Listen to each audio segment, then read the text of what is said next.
Qualified institutional placement, QIP, qualified institutional placement का मतलब क्या हुआ? अगर आप काबिल हो आपको प्लेसमेंट मिलेगी, सिंपल।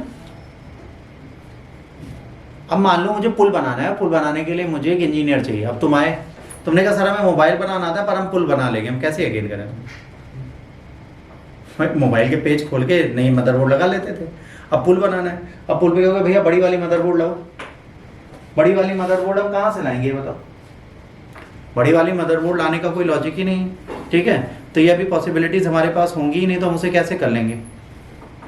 तो भाई बड़ी वाली मदरबोर्ड नहीं ला सकते तो फिर पुल कैसे बनाए? तो प्लेसमेंट के लिए क्वालिफिकेशन जरूरी है।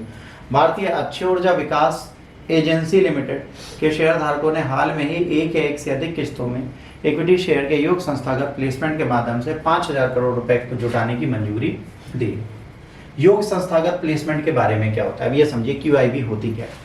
QIP सार्वजनिक रूप से सूचीबद्ध कंपनियों के विशेष रूप से योग संस्थागत खरीदारों को इक्विटी शेयर के परिवर्तनीय प्रतिभूति जारी करने के लिए करती है।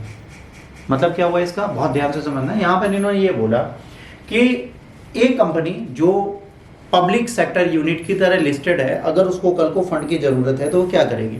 अपने शेयर दोबारा इशू करेगी और शेयर को सूचीबद्ध करेगी। जैसे एग्जांपल हम आपको डे 1 से दिया, क्या एग्जांपल दिया कि मान लीजिए एक कंपनी की टोटल वैल्यू 1,000 करोड़ है, ठीक है। इसको ले मैन में बांटते हैं 1,000 रुपये। 1,000 रुपये का 10% होता है 100 रुपये। 100 रुपये के इन्होंने मार्केट में शेयर लॉन्च किए, 100 रुपये के शेयर मार्केट में गए और वो बिक रहे थे। अब ये 100 रुपये के शेयर उन्होंने यूज़ कर लिए मार्केट में। अगली बार फिर वो आगे गए, अगली बार जब गए तो इन्हें क्या मिला? इन्हें मिला कि भाई अब शेयर आगे कैसे ले जाए, तो इन्होंने दोबारा अपना IPO लॉन्च किया। अच्छा, ये दोबारा IPO लॉन्च करना कहीं ना कहीं डिसरिस्पेक्ट होती है किसी भी कंपनी की। अगर आप बात करिए, मान लीजिए जैसे टाटा है, टाटा ने 3,000 करोड़ के मार्केट में शेयर डाले, आज उसकी कीमत 3, 4, 5 लाख करोड़ है। अगर वो फिर से शेयर इशू करने लगे तो कंपनी में उसकी वैल्यू डाउन होगी।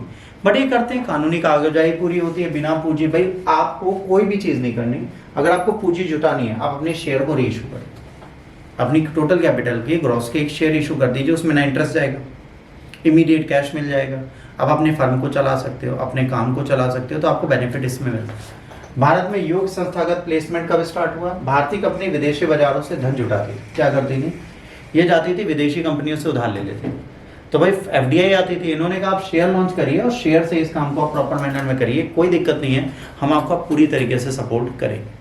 तो भाई जाहिर सी बात है, अगर हम FDI नहीं लाते, फॉरेन इन्वेस्टमेंट नहीं लाते, तो हमें फ़ायदा क्या होगा? हमें सबसे बड़ा फ़ायदा ये होगा कि इन चीज़ों से हम प्रॉपर मैनर में अपने बिजनेस को चला पाएंगे, हमें फॉरेन इन्वेस्टमेंट की ज़रूरत नहीं पड़ेगी, हम इन कंपनियों से दूर होते हुए काम कर पाएंगे।